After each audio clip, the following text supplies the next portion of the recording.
education and cultivation has definitely beaten the revolutionary instinct out of me.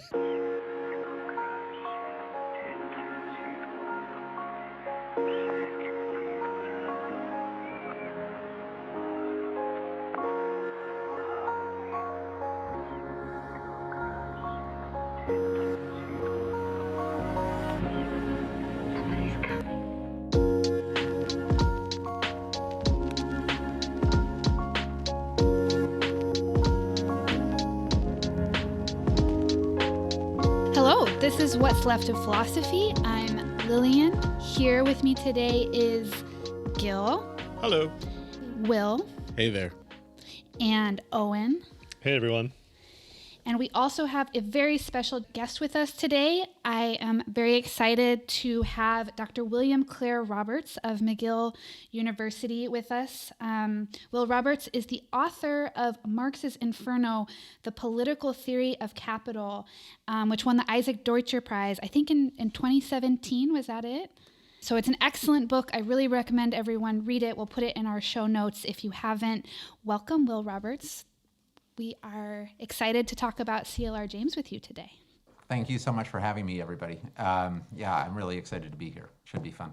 Yeah, so the topic of the episode today is CLR James broadly. We've read numerous things that he wrote over the course of a pretty wide span of time, like from the 1930s, starting with Black Jacobins, which is what he's best known for, and some of his later writing about American politics, which was very interesting, and an article that Will wrote about his sort of class theory and from those earlier stages to the later stages. So a little background, if people don't know who CLR James is, I think a lot of people will if you're listening to this podcast, but CLR James was born in Trinidad. He traveled to the UK, to the US.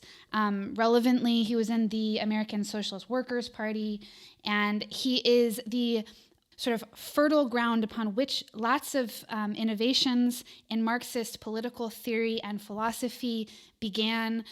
Some things that remain timeless, other things I'm happy to argue about. Like he wrote a wonderful treatise on the relevance of an independent Black political movement in the United States, which I think people continue to draw on for inspiration. He also wrote things about the theory of state capitalism, which I find somewhat less compelling in 2021.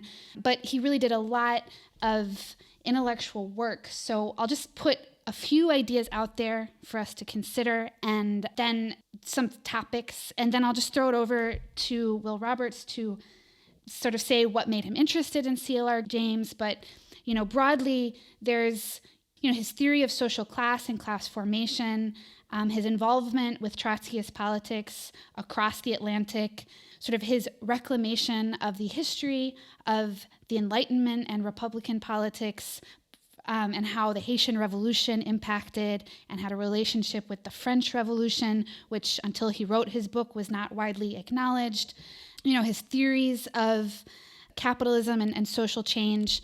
So there's lots to get into, and hopefully we'll be able to hit on all these various points, or at least some of them at length.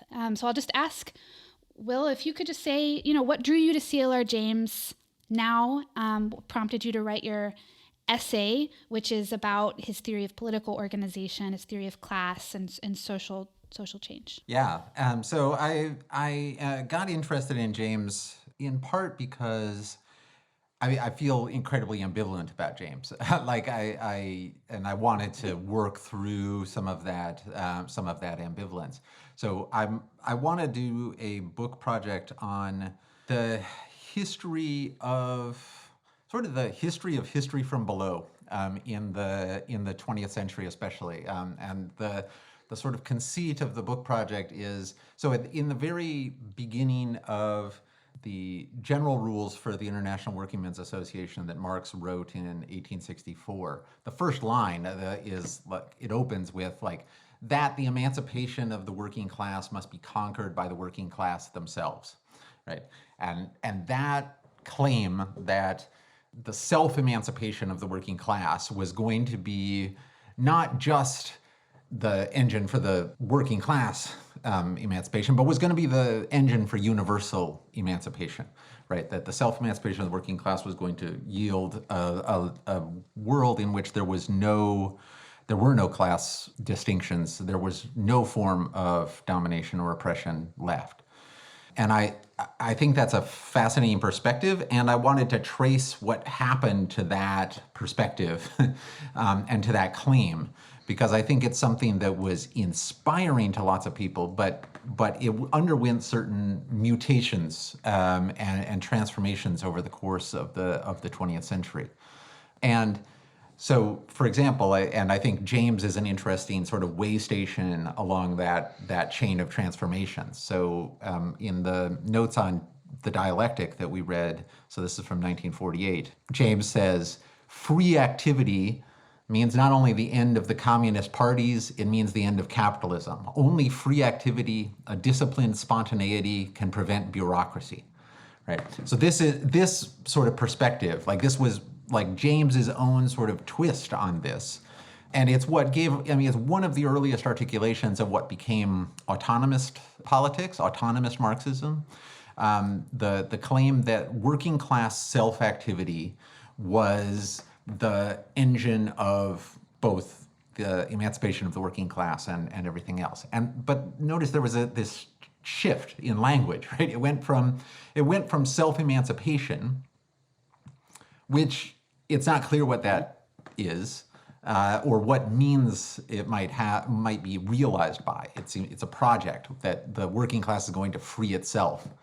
And that changes in James to free activity, like the self-activity, just the activation of the working class, and their autonomous activity is going to free themselves and free everyone else. And that then, that I think is an important mutation, because I think, so we also read, something that he co-wrote, the Facing Reality text. We read an excerpt from that, and that's a text that he co-wrote with Cornelius Castoriadis and Grace Lee Boggs. And Cornelius Castoriadis, in his work with Socialisme ou Barbarie, talks about the autonomy of the laboring people, or the masses' capacity for self-direction.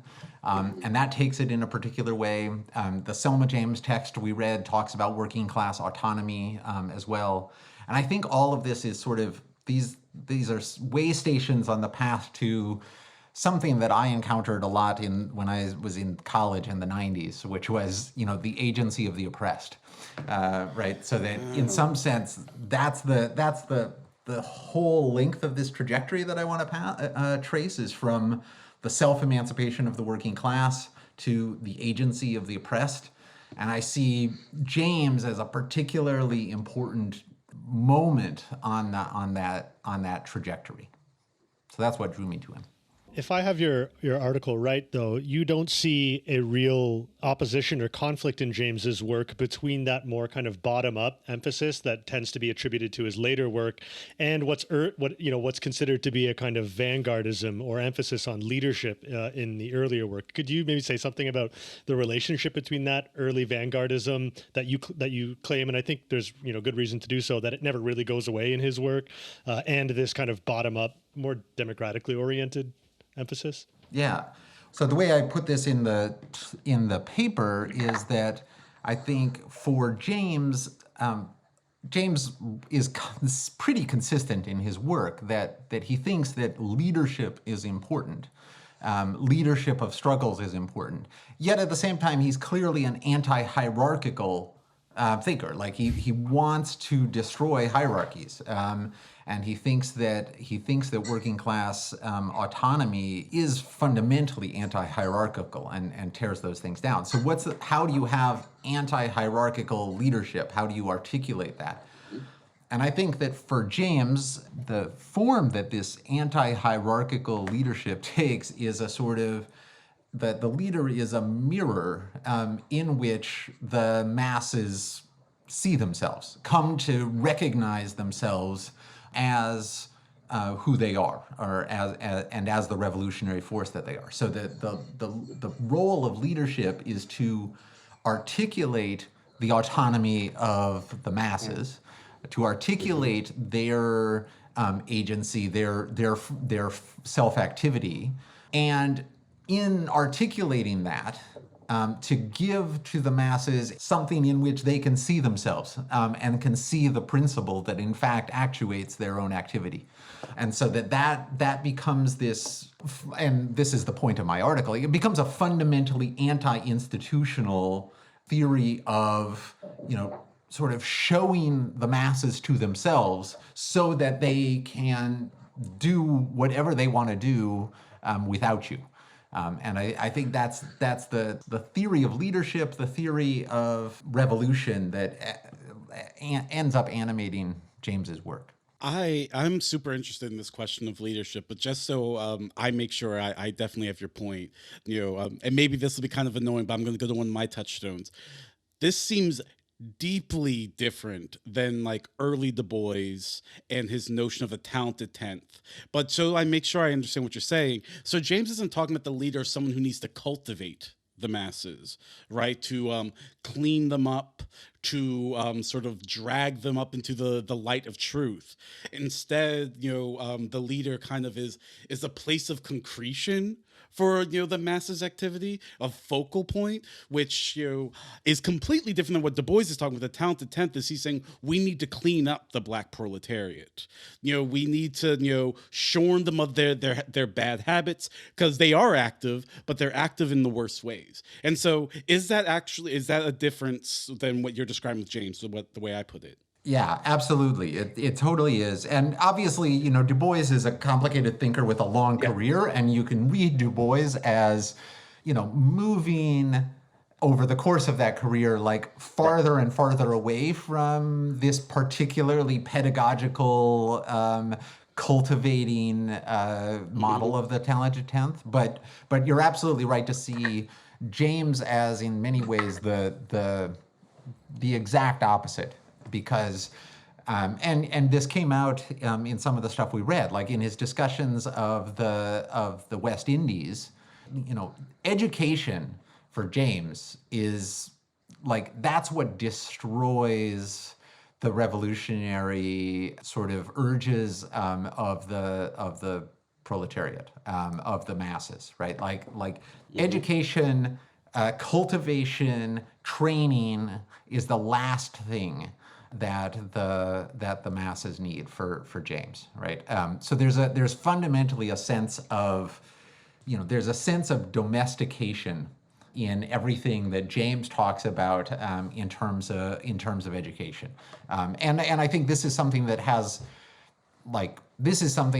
gets picked up on by other people, right? Like Cedric Robinson's Black Marxism picks up on this and sees something really valuable in James in that.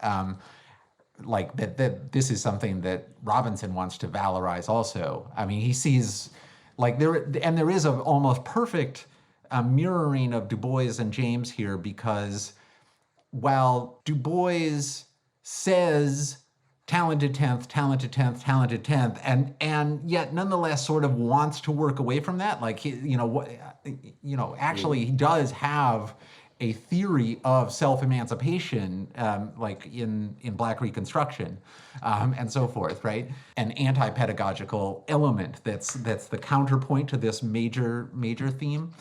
In James, you have the major theme, which is anti-cultivation, anti-education, like something about the spontaneous and untutored revolutionary capacity of the masses. But James is also like an incredibly cultured person, right? Yeah, right. Who writes books about Shakespeare, about Melville. Yes, like he's just an incredibly cultured guy, and so there is this sort of tension in James too, where James is in some sense wanting to, and I think that this is something that Robinson is keyed into. There's this tension in James where James is sort of has a bit of that like trying to overcome the cultivation in himself in some sense. If I could piggyback on that, I could, first of all, speaking from experience, avow that education and cultivation has definitely beaten the revolutionary instinct out of me.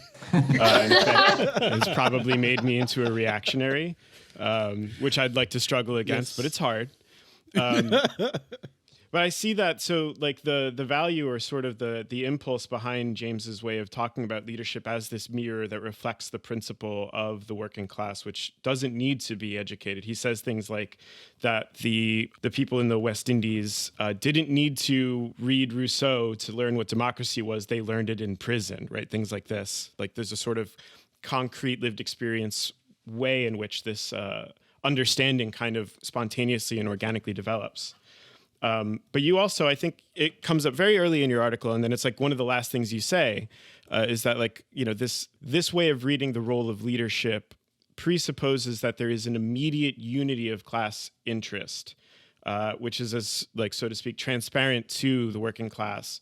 And like the hesitancy or skepticism about institutions like parties is that they kind of obscure this immediate unity of interest by, you know, introducing all these other kinds of like mediating factors.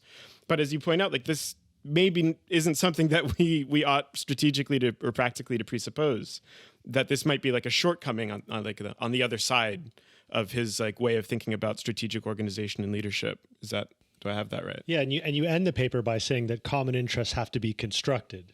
Right? They're not to be found kind of in immediacy, being corrupted by all of these mediating factors, right? Right. Yes, exactly. And I think this is something that I don't think this side of James is appreciated, in part because James, and this is especially true with the work of Selma James, like his longtime collaborator and partner, because of their embrace of autonomous Black struggle, autonomous women's struggle, autonomous anti-colonial struggle, they can really seem like, and they're frequently taken up as thinkers of, the class composition as the sort of the stitching together of many particular struggles into a broader struggle. But I don't think that's actually right? I think that actually the way in which they affirm these particular local struggles and these autonomous organizations and so forth actually bespeaks their faith that it's these, as it were, grassroots local struggles that are actually going to they're the crystals that show the actual universality, right?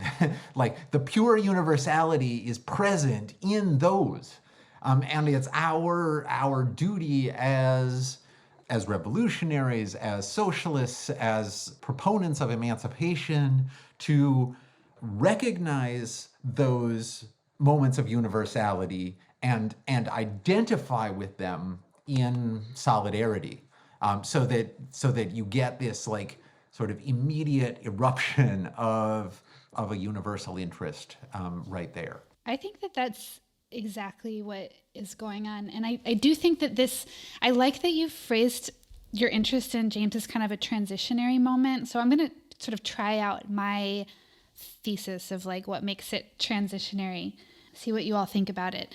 So he seems to think that there's like an intrinsically anti-capitalist teleology to mass movements. So like the way you're saying, there's the crystal, there's like the bacilli, is I think the word he uses for it. So whenever a movement happens, the authentic truth of that movement is this thing that could express itself as a revolutionary subject. And the job of the political leadership, which I think earlier in his career he took for granted as being more of a party, and then he falls back from that, is to see that possibility, that authentic truth, and to kind of give expression to it. And then the masses will sort of activate around that.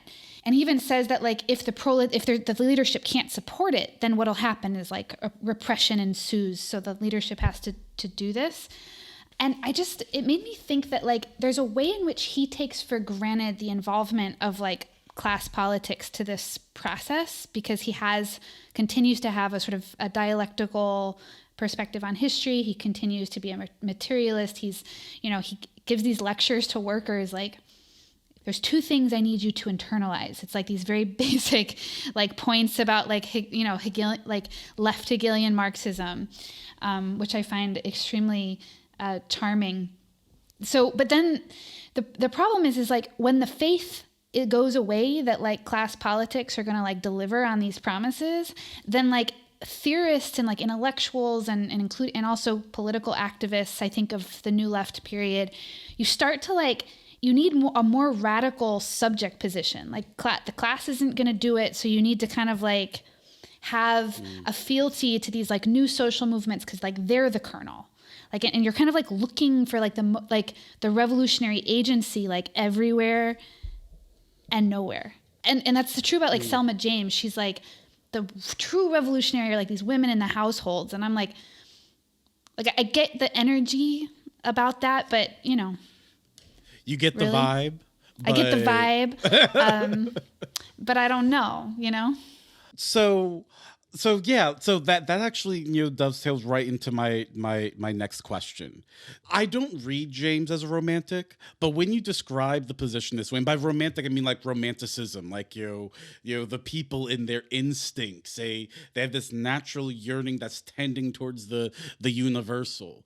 But it seems to me in another way that James isn't a romantic, one because he deeply understands the tragedy of how this can not work out, but two, I think this was in your article, but the instinct is only potential. And so for James, and I see what you're doing there, Lily, and why it's a transitioning point, but for James, it seems like he wouldn't transition because he wouldn't break faith. And even when it doesn't work out, he's going to say, so we need to figure out why it didn't work out, but you need to follow, the people where they are at in their relationship to the means of production.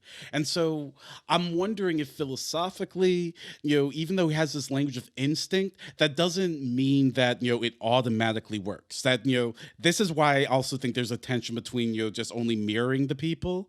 So what allows the instinct that the masses have towards their self-activity to transition from potentiality to actuality? It seems like there needs to be another process that goes on, because it doesn't happen in due course. He's clear on that. And so it can't just be the leaders mirror back to the masses then, or is it that the instinct doesn't eventuate in freedom because the leaders cease to mirror as well as they can? Yeah, I mean, I think so. One of the things that is so valuable about James, and that keeps me coming back to James, even though I think that I have pretty fundamental disagreements with parts of James, is that you can sort of separate out three tracks in James. So on the one hand, there is just this immense interest in narrating and tracing events, developments, etc. Like there's this incredibly robust empirical interest in the world of workers, the world of slaves, the world of the colonized, etc. And he wants to understand what's going on.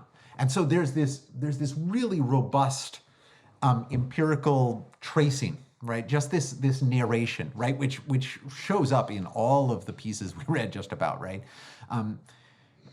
At the same time, there's also an analysis of that narration that is taking place, where he's trying to not just narrate what's going on, but to really try to understand it, and to explain what's going on. And then there's this like third thing, which are these sort of, in the essay, I talk about it as these sort of asides that he makes, or these little like theoretical, what's the word? Parentheses. Scolia. Yeah, like bing, he just like drops these little things. Spinoza today, man. And there's Where are we? Everyone secretly. Really I'm never scared. not personally, but that's me. This is true. Sorry, go ahead, Will. And I guess I just feel like he wants to also like have this like, really philosophical, very abstract level of discussion of the conceptuality here. And that is where I have my biggest disagreements often, right? Like I actually think that his asides about the highest level conceptual stuff are often, I think, where he reveals like a really sort of frustrating lack of conceptual clarity and lack of analysis of the concepts themselves that he's deploying, and that I think feeds back into his analysis, right? Because then on the basis of these generalizations, he doesn't then his analysis sometimes falls short because of that. So I want to separate out those different tracks, and I love how engaged he is. And that's the best element of James, I think, and that's where the faith in the masses really pays dividends, right? And that's where it's really valuable because it expresses itself as this desire to learn from what they're doing, right? And desire to explore the world of the common person, the common worker, and to inquire into their work conditions and so forth. And that's just wonderful. And so I think it helps me to separate those things out, because then it localizes my disagreements with James and allows me to not, because I want to draw as much valuable stuff out of what he does as possible too. So yeah, I think one of those concepts is that concept that we just mentioned, if we could return to it for a minute, that concept of disciplined spontaneity. Because I think so much of the project that he lays out in a couple of these pieces really, really relies on this concept, right? The way that you can have non-hierarchical or anti-hierarchical leadership is through this concept of disciplined spontaneity. The way that you can root your politics in the masses and not have it just be a kind of aimless self-activity, but a self-activity with some directionality and some purpose, is through this disciplined spontaneity. And I had a hard time finding anywhere else that he really tries to, really do some analytical work on that concept. So I was just kind of curious if you could say, if it's not putting us too far afield from where we're headed, say a little bit about that concept and how you read it. Right.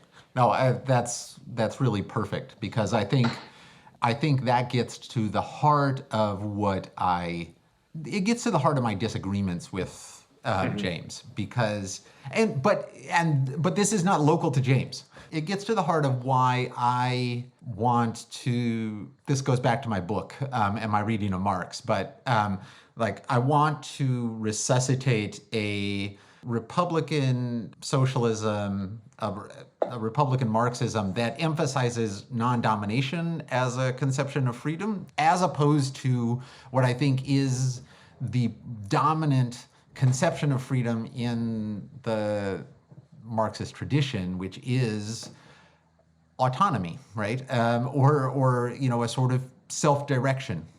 And I think that there are certain antinomies in the concept of autonomy itself that constantly you can see, I think, James trip over those antinomies, because the concept of autonomy, and it obviously gets articulated in different ways in James.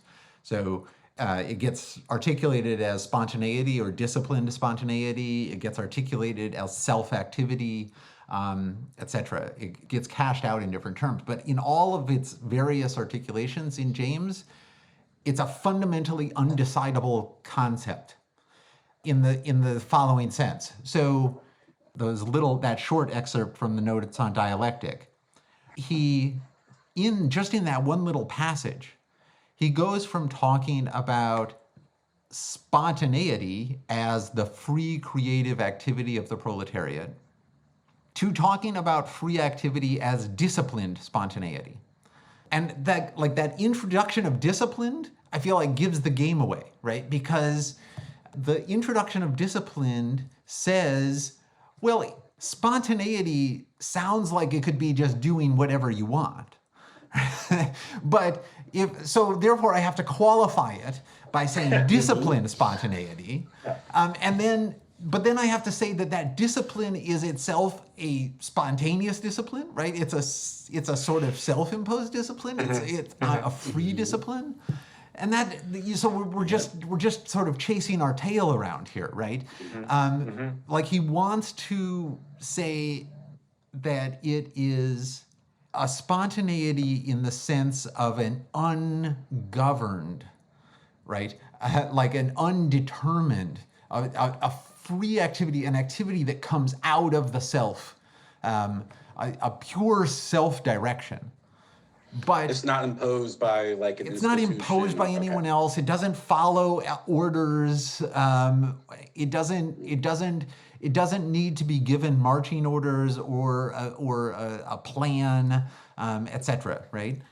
But it also can't be just whatever you happen to do, because it can't be just going out and getting ice cream. Yeah, exactly. Like we need some criteria to sort out like the good spontaneity from the bad spontaneity, right? And so he just kind of ties himself in a knot immediately right there, and I think that's a problem, right? There are other places where this comes about too, right? So in the discussion of the West Indies, so this is like on page 41. He really emphasizes this again and again. Slaves ran the plantations. Slaves ran the plantations. Slaves ran the plantations. And his point is to say that, the entire economy was dependent upon slave labor, and that slave labor wasn't just, a sort of brute, unthinking labor that was, just impelled from outside. But slave labor was specialized. It was knowledgeable. It was capable, right? So the slaves of the West Indies had every bit of knowledge necessary to run the plantations, themselves, right? But in that, and that, of course, that's, you want to say yes, of course, right? Like like slaves are not just impelled by the lash, and they're not just. To be enslaved is not to be deprived of your mind, of your foresight, of intentional action, or in modern parlance, it's not to be deprived of your agency, right? Like slaves are agents, right? And this is something that we've all had drilled into us, right? And it's true, right? But that doesn't mean they aren't slaves, right? And there's this very like imagine like leaving that last part. It's just like all of a sudden we forget that other like, wait a second, but no. Wait, they are enslaved. Yes, the slaves ran the plantation, but they didn't run the plantations, right? They weren't there. They weren't there just doing whatever they wanted to do. And more than that. The plantation in San Domingo, had a particular form that was imposed on it by the need to discipline, and it was imposed on it by the fear of the slaves, right? And by the need to, get as much labor out of them as possible. And so there's a very important sense in which the slaves did not run the plantation, right? Because the plantation would not have looked like a plantation if the slaves had run it, right? And this other side clearly comes out, like he's aware of this too, right? James, in his discussion of the factory, in his discussion of Taylorism and Fordism, in that other passage we read, right? The excerpt from State Capitalism and World Revolution, right? In his discussion there, like he's very aware of the way in which actually if you give workers control, work is not going to continue in just the same form that it did, right? And so the actual physical form of the factory, the division of labor in the factory, the tasks that people are undertaking in the factory, they have the character they have because the workers are dominated by something outside themselves. And So are we all republicanism pilled yet? Is that where we're at in the I need more work. But if I I'm could, sold. yeah, Will's done. I like characterizing this as you've done, Will, as a set of antinomies that follow from this conception of freedom as autonomy. And one version of this, maybe if I could get us back to another aspect of James's work, which you highlight in your essay. On the one hand, he in a couple of places in some of the readings that we did talked about this idea of spontaneism or autonomy as being, self-development, internal organization, right? Not being coerced from the outside or following a developmental pattern that's imposed from without. And so this is part of what makes anti-colonial struggle necessary for instance, the people in San Domingo, for the and so on, right? Precisely as you said, the slaves weren't running the plantations. What would the sort of development of these productive forces look like if governed from within this social totality as an organized whole and not from without? But then the other side of the antinomy, though, is, and I would like to hear you speak more about this, the way in which James sees internationalism as a crucial part of what makes Marxism, what the sort of class struggle has to be in order to not betray its own principle as class struggle. Why does James think that this is a fundamental feature of Marxist analysis and of class struggle in general? Why internationalism? right. I mean, so I think the most general way to put the antinomy of that we were just talking about is it's the antinomy of inside and outside. Yeah. Right. Exactly. And the way James wants to find a way of demarcating inside from outside, but I don't think he really has the conceptual tools to make that demarcation in a principled way. So the internationalism follows from the inside-outside distinction because James is in principle convinced that the proletariat, wherever they are, that's inside. That's a one, right? That's a unity, and so national borders don't matter for that. Right? They don't cut. There's an internal relation between the proletarian in East London and the proletarian in San Domingo and the proletarian in Ghana, and that internal relation is the basis of internationalism, and it's the basis of worker autonomy in a robust sense. So the external relation is the relationship between the workers and capital. It's the relationship between the workers and the capitalist, and it's the relationship between the indigenous people and the colonizer, right? So that's an external relation that he can refuse. But the internationalism is simply about the immanence of the proletariat to itself. I liked the way that you articulated this in your article, where you say that for James, the sort of decision, the existential choice, as you put it, is between allying with the international proletariat or by making compromises with whatever form is taken by the national bourgeoisie. And those are the only two paths available for class struggle or for solidarity and collective action. That there's no form of refusing full-scale internationalism that doesn't amount to a collaborationism with your own national bourgeoisie. Yeah, and so that's obviously that's a particular instance of this. That's a still very Trotskyist way of putting the either or. And obviously I think that there's a way in which when he's talking about the black struggle in the United States, when he's talking about the making of the Caribbean people, the particular vehemence in which he puts the dichotomy that way, maybe it's harder to see that still pertaining in these other situations. But maybe, I don't know, that would be something I'd be open to other arguments about. I don't have a considered view on that.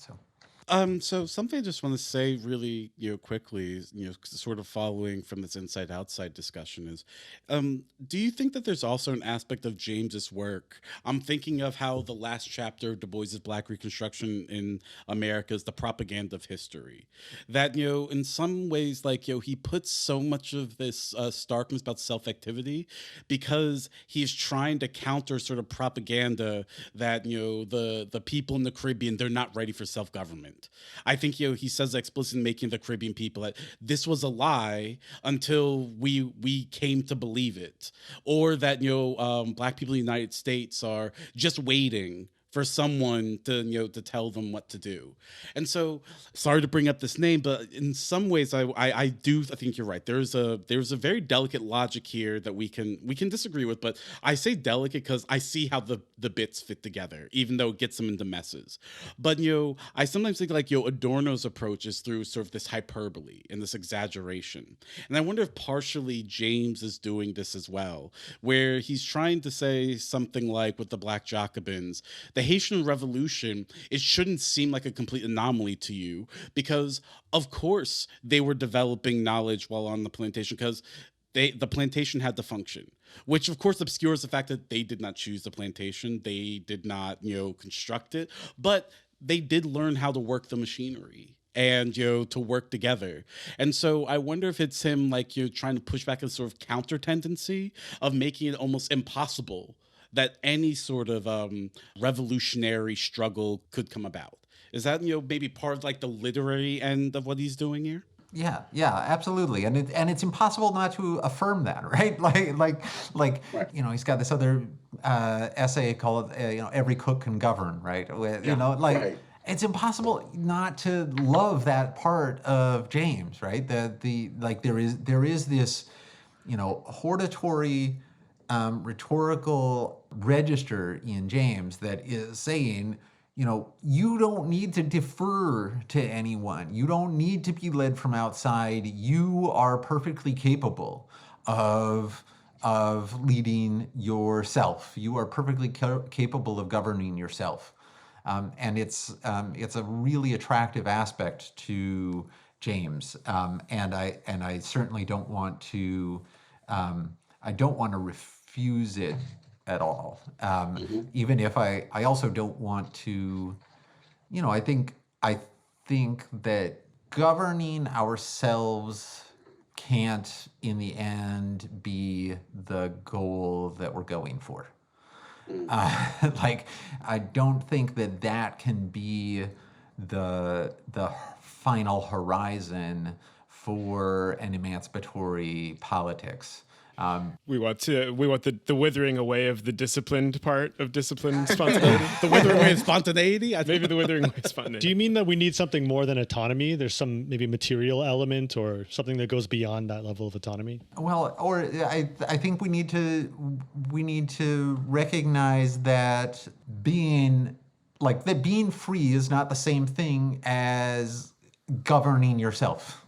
And that we can be free in our relationships with one another, and that doesn't mean that us as individuals are autonomous monads that only interact with one another in autonomous ways, or that we thereby can form some sort of blob of a collective self that is self-governing.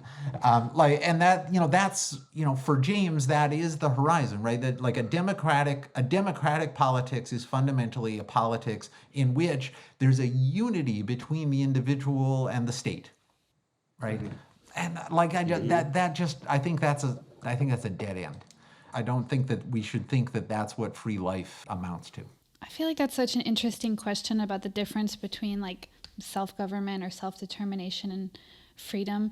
I just wanted to say that like I have, when I was reading his arguments about, the slaves ran the plantation and affirming the sort of conscious capacities and, in the common way of looking at things, that the agency, I kept thinking to myself, like, there's a way in which, again, this is like unequivocally true.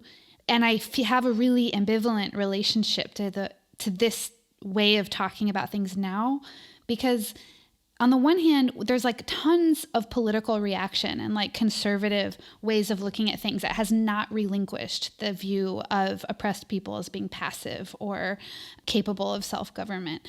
And so I see in like radical scholarship this ongoing like rhetorical insistence on these sort of self-emancipatory capacities. It also I don't know if it tends to, it just seems to be what I observe a lot, that like it also becomes like a valorization and agency in and of itself, that like whatever oppressed people are doing is intrinsically radical or intrinsically of resistance. And I think when I was talking about the transition period, like I don't think that that's exactly what James is saying, like actually at all. But I do think in later scholarship, it has become like the agency of the oppressed is in it of itself a mode of resistance. And I'm like, but it can't be. Like otherwise they wouldn't be oppressed. There has to be like some kind of qualifier about like why this is not freedom, and some kind of understanding of the kind of constraints that need to be removed, and then what kind of constraints would be better on our collective life. I agree with that, but I think he's pretty specific, at least in some of the material that we read, that the vision of agency he has is agency at the site of production, agency at the site of material production. So I don't think he would fall into a kind of, at least at this period of his work that we were reading, a kind of vague notion of just affirming agency as such, because even when he talks about the relationship between kind of autonomous, independent Black struggles in the US and kind of proletarian working class struggles, he's still, in affirming the autonomy of those independent struggles, right, wants to say that at a certain point, in order to yield power, they're going to have to find their way to the site of, to agency at the site of production. They're going to have to find their way to economic power. So I take his claim to be more specific than just, like, I know you were saying that's more later scholars that fall into that. Yeah, because I'm not actually saying that like that's what James is saying. I think that that's not the part people have run away with. So what they've you're picked saying up, right now. yeah, they've picked up more on the just, the affirmationist agency side. Yeah, I think so anyway. Yeah. There's also a line that I thought was interesting, in which we could to go back to this like problem of leadership, and the problem, like he says at some point, like with Leninism, was that it needed Lenin, and you don't just have Lenin, you actually have all of the Bolsheviks and all that comes along with that, like the party that forms around it, him, this sort of remarkable mirror. Tends to take on its own sort of social consistency, begins to have its own kind of weight, develop its own sort of interests, that by playing this mediating role might actually like lead things astray. But the other thing he says about bureaucracy, there was a fascinating line, and I forget, I think it might have been in Notes on Dialectics, I don't remember which text, it was a later one, where he says that part of the problem with bureaucracy is that it can't help but replace like these issues about struggle at the point of production with issues about consumption. And so like the bureaucracy will end up being like, oh, let's like worry about, increases in the minimum wage or access to education or, this sort of healthcare. Exactly. Right. All of which, may well be, fine or whatever. We might want those things. I certainly would like healthcare. Right. But like this doesn't necessarily affect the mode of social organization at the level of production, which is the thing that needs actually to be revolutionized. Yeah, because those consumption-oriented problems don't touch on power, right? You can meet a lot of demands in the area of consumption, and not have altered at all, right, the landscape of power relations. And but I wonder if that's true. Sorry, that's the claim, I think. Yeah. No, I agree that is the claim, and this is one of the things that I think would require some further thought, because, so for example, one of the things that, keeps, the worker, riveted to the machine, right, is precisely the lack of any sort of guarantee of life outside of that employment relation, right? So I think there actually is a way in which It's a great point. guarantees at the level of consumption, right? You have a right to healthcare. You have a right to housing. You have a right to enough food, etc. Right? A right to a livelihood actually that fundamentally alters power relations at the site of production, because the power relations at the site of production hinge upon the desperation or the need of the worker to somehow or another get the stuff that they need to live, and therefore workers' the dependency deprivation upon of means of subsistence. So, But also, like, think about, like, healthcare is a good example, though. Like, the difference between the American healthcare system at its best and like a single payer insurance or healthcare, national healthcare system.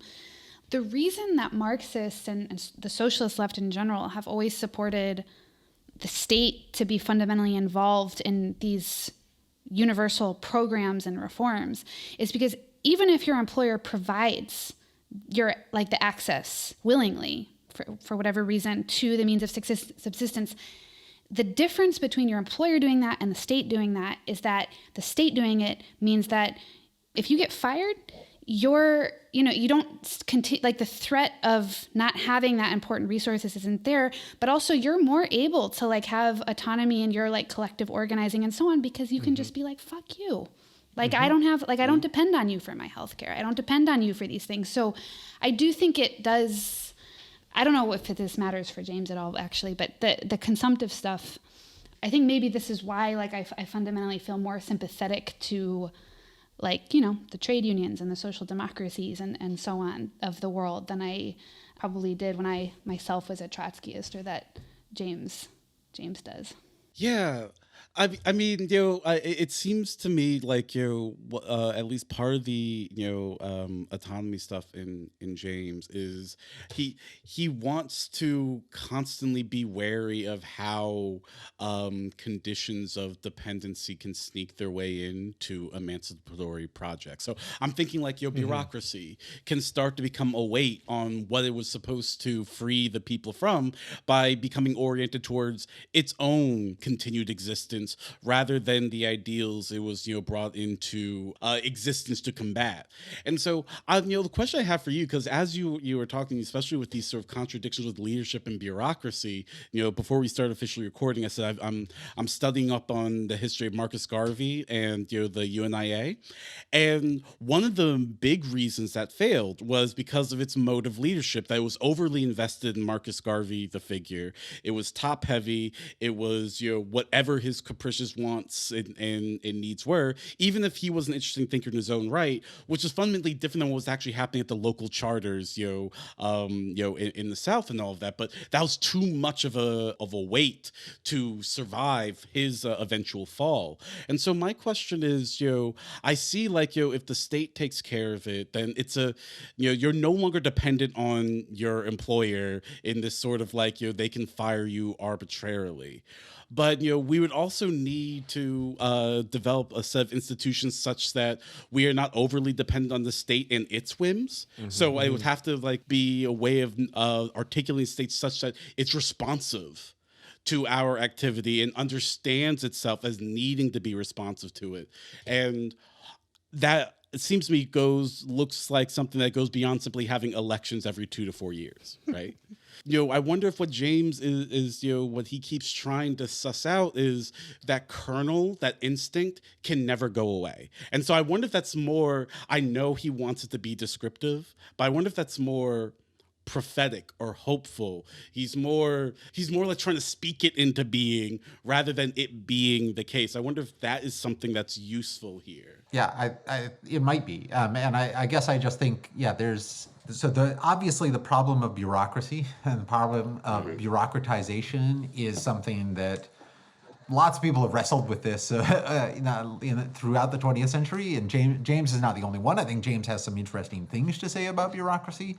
Although, you might think that, I guess my thought is that there's a way in which I think James's discourse about bureaucracy lends itself, even if it doesn't entail, it lends itself to a sense that participation in government is the only solution to bureaucratization, right? So that fundamentally bureaucracy can only be sort of undone by ramping up participation of ordinary people in the provisions of government, right? So that government really becomes all of us doing all of the things that government does, collectively together, etc.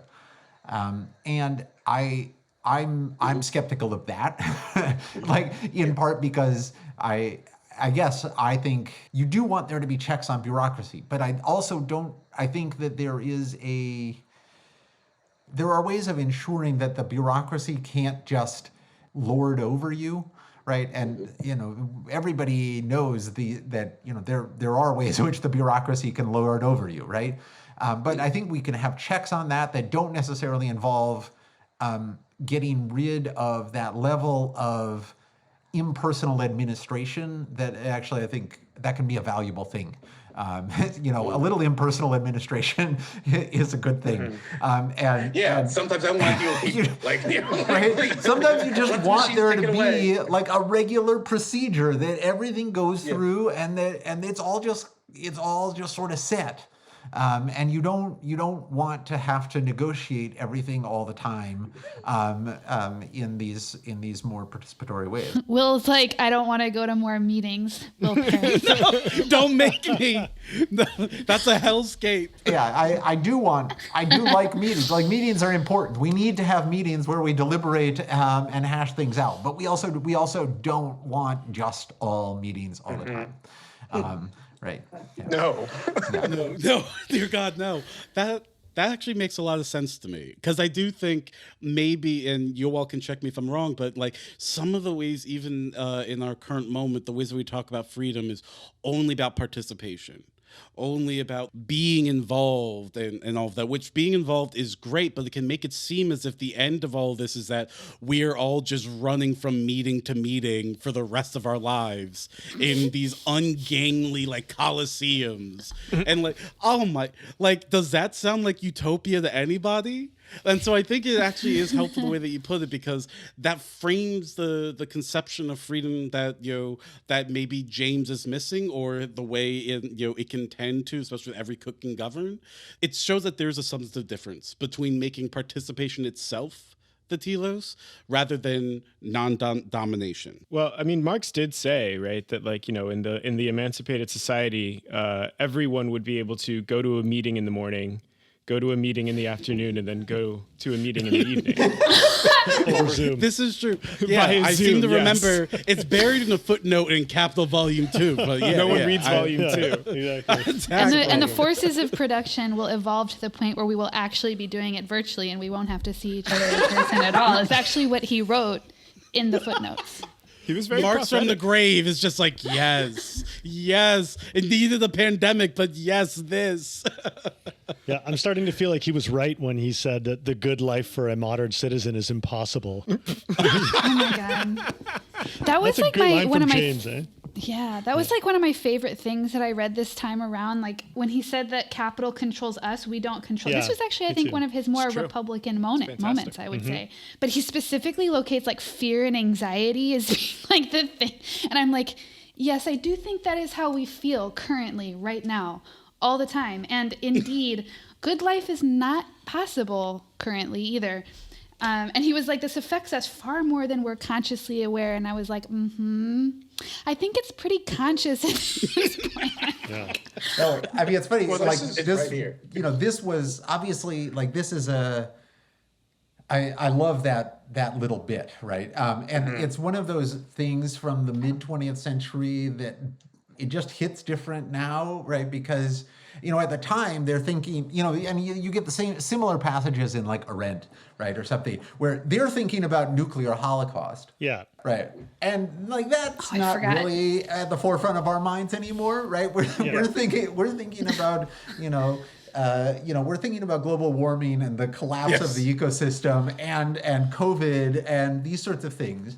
But it Yeah, but it makes it even more palpable, right? And that line about how the problem for centuries was to master nature, but not so today. The problem now is to figure out what to do with the massive accumulated wealth and scientific knowledge which we have built out of nature. Like, that's the problem.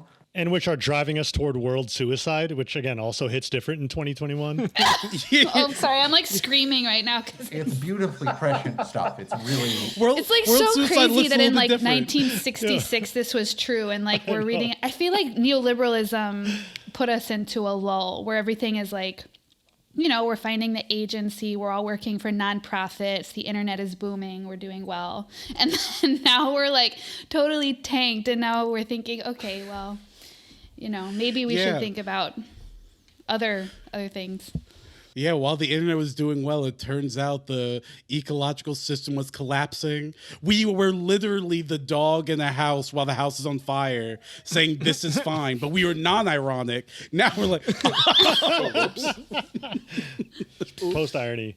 So I think that does it for us today. New episodes of What's Left of Philosophy come out every 2 weeks, wherever you get your podcasts. Please like and subscribe and write a review if you can. Follow us on Twitter @LeftOfPhil. And if you like what we're doing, consider supporting us on Patreon at patreon.com/leftofphilosophy. Thanks for listening, and we'll talk to you next time. Bye, everybody. Take care. Thanks, Will Thank you, Roberts. Will. Thanks a lot, Will. Bye-bye. thank you so much. Bye.